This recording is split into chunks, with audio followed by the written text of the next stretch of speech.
This is the basic plugin chain for mixing vocals. Hey, what are you doing? Come on, man.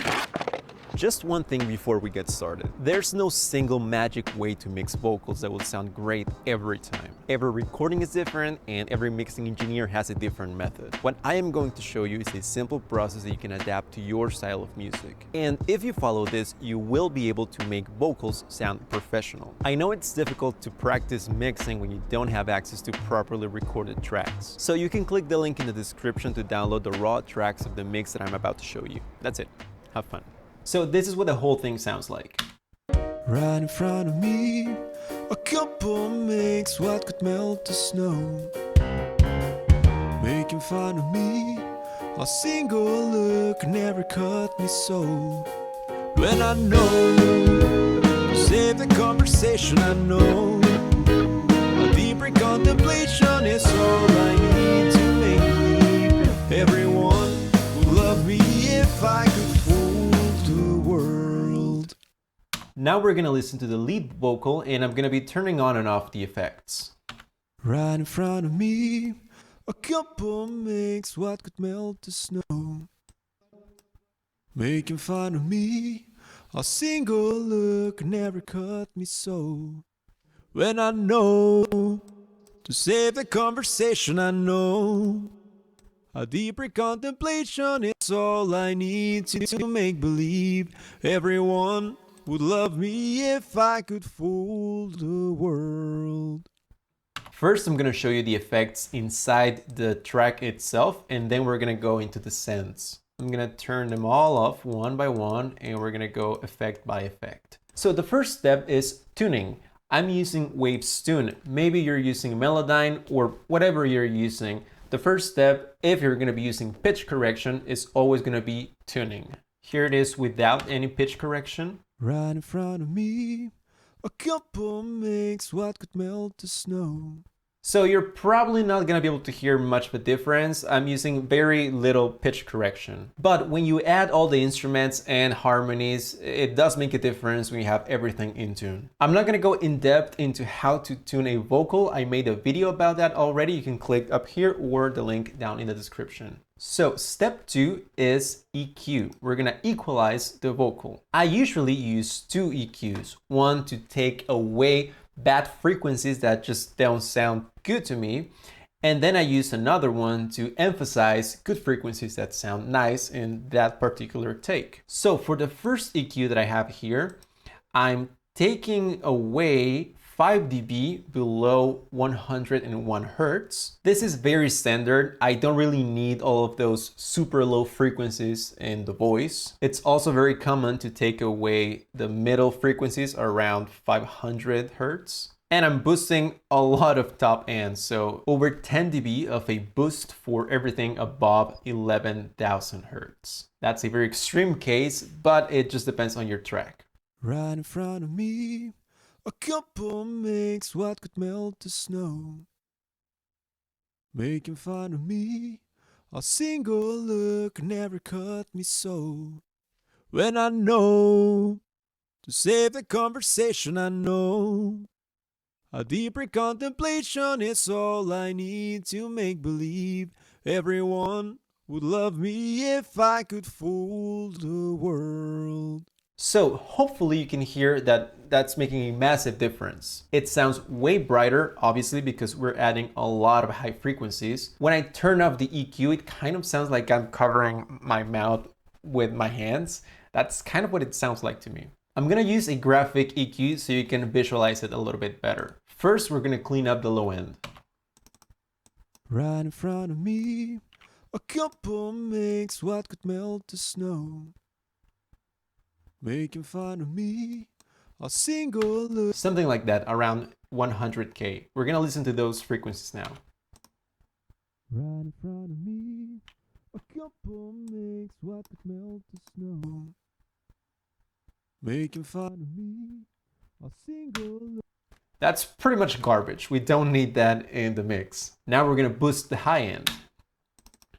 Right in front of me, a couple makes what could melt the snow.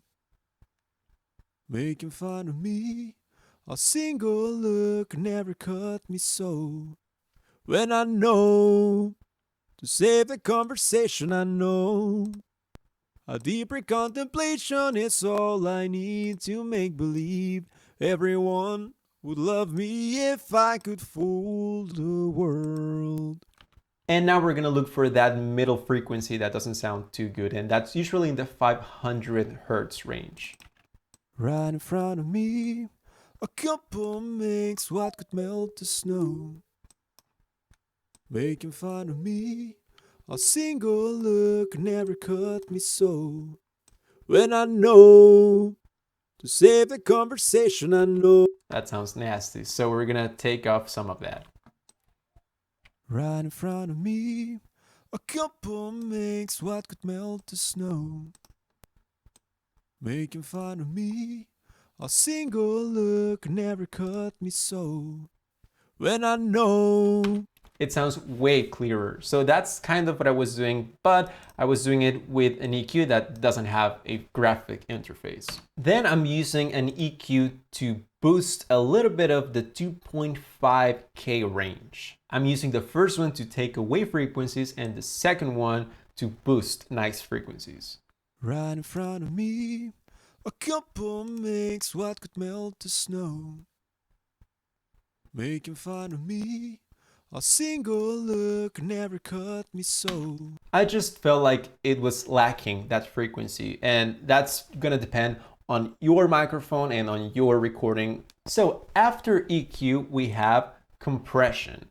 And by the way, all of these plugins are free. I'm gonna have links in the description for those plugins, except the tuning plugin that I'm using, the pitch correction Waves Tune, that's not free. But you can get it for like 30 bucks if you know when to buy it. So for compression, I'm using first the Klanghelm MJUC Junior, I think. And it's very light compression. It's barely doing anything at the beginning. Right in front of me, a couple makes what could melt the snow. Almost minus 1 dB. But it really starts reducing the gain during the chorus. When I know 3 dB. To save the conversation, I know a deeper contemplation is all I need to make. So it's reducing around minus 3 dB during the loud parts. I'm not doing too much with it.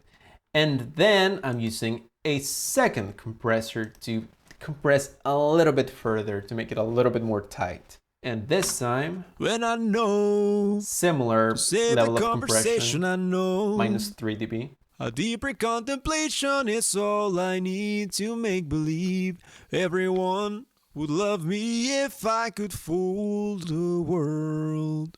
After the compression, we have a De-Esser. The De-Esser does exactly that. It takes away the S sounds a little bit. So let's look for a part of the song where there's an S. Right in front of me, a couple makes what could melt. Makes what could melt. If we turn on the De-Esser, makes what could melt. When you sing the letter S, it produces a very sharp, high frequency sound. So the De-Esser makes that sound a little softer. Makes what could melt. You can see here how many dB of the S I'm taking off. Makes what could melt the snow. Snow. The snow. The snow. We're gonna try to listen to those frequencies now. That's what the De-Esser is taking off. A single, that's way too harsh. A single look never cut. Way better. It's subtle, but you can hear a difference, and you don't want to overdo it because it's gonna start sounding like you can't say your S's properly. It's gonna start sounding like this, like you're using your teeth to say the letter S, so just be gentle with it. And lastly, I'm using saturation. I love using saturation on most things. Again, it's very subtle, but you can hear how when the vocal gets louder towards the chorus, it starts saturating it very nicely. When I know to save the conversation, I know. I'm gonna crank it up so you can hear what it's doing. When I know to save the conversation, I know A deeper contemplation is all I need to make believe everyone would love me if I could fool the world. I usually turn it down until you can barely hear it, and that's kind of the sweet spot for me. That soft level of distortion gives the vocal, or whatever you're using it on, a lot more presence. If you go too hard with it, it's gonna start sounding like The Strokes. When I know, save the conversation, I know. Sounds kind of cool. Now for the sends. I'm using parallel compression. I'm sending the signal from the vocal to another track. And here I just have a very aggressive compressor. It sounds like this. Right in front of me, a couple makes what could melt the snow. It's almost a square. No dynamics at all. A single look never cut me so. When I know, I'm getting minus 20 dB of reduction. a deeper contemplation is all I need to. So I'm mixing it very low where you can barely hear it, but it gives the vocal a lot more presence. It kind of adds compression without making it sound more compressed. It's kind of magical. Right in front of me, a couple makes what could melt the snow. Making fun of me, a single look never cut me so. Next, I'm sending the vocal to a delay, and I'm using a Waves Lo-Fi Space. This one is not free, I think, but I'm gonna leave a link for a free delay. And this is what it sounds like. Right in front of me, a couple makes what could melt the snow.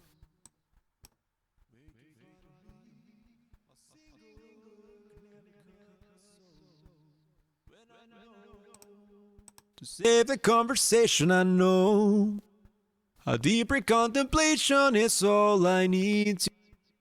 I'm also sending it to two different reverbs, one for the verse and one for the chorus. The one for the verse sounds like this.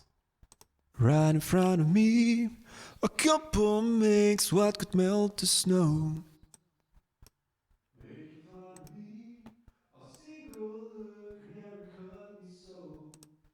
And that's where I automated the volume so that you stop hearing that reverb at that point, and then you start hearing the reverb from the chorus, which sounds like this.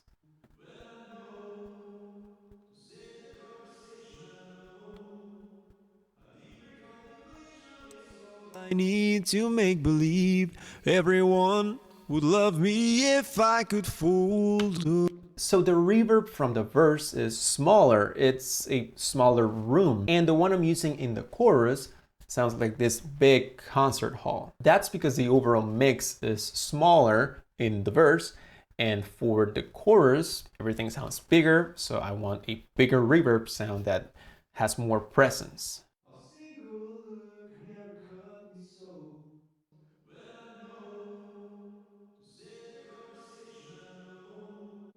And at the very end, I'm also automating the volume of the reverb and the delay so that we get this effect.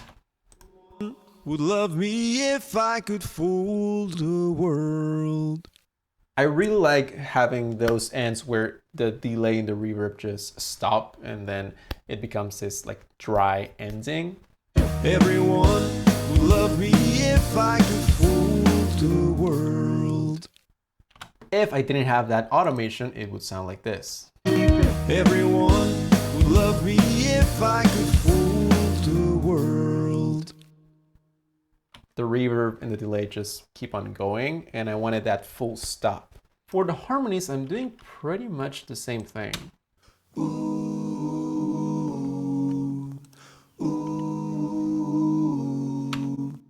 If we look at the first track, I have pitch correction, then I have an EQ, then I have compression and the De-Esser. I'm using the exact same process. The only difference is that I'm not using saturation for the harmonies. And I'm sending all of them to a different reverb.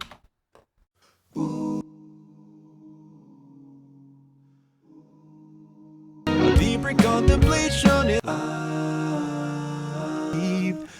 when I know to save the conversation, I know A deeper contemplation is all I need to make believe everyone would love me if I could fool the world. I'm doing very little processing. You can go way harder on the compression and the EQ. So it's very important to use references and listen to the music that you like and try to figure out if they're using a lot of compression, maybe the voice is very dry or it's very wet, it has a lot of reverb or delay. I was definitely referencing the original song, and that's it. It's a very simple process and it sounds really good. Pitch correction, if you need it, like I do. EQ, compression, de-essing, and if you feel like it, saturation. And at the end, you send it to the reverb and the delay. I made this handy PDF guide so you can remind yourself of this process whenever you need to. Click the link in the description so you can download it for free. That's all for now. I hope this video was helpful. If you liked it, please give it a like and consider subscribing. Thank you for watching and I'll see you next time.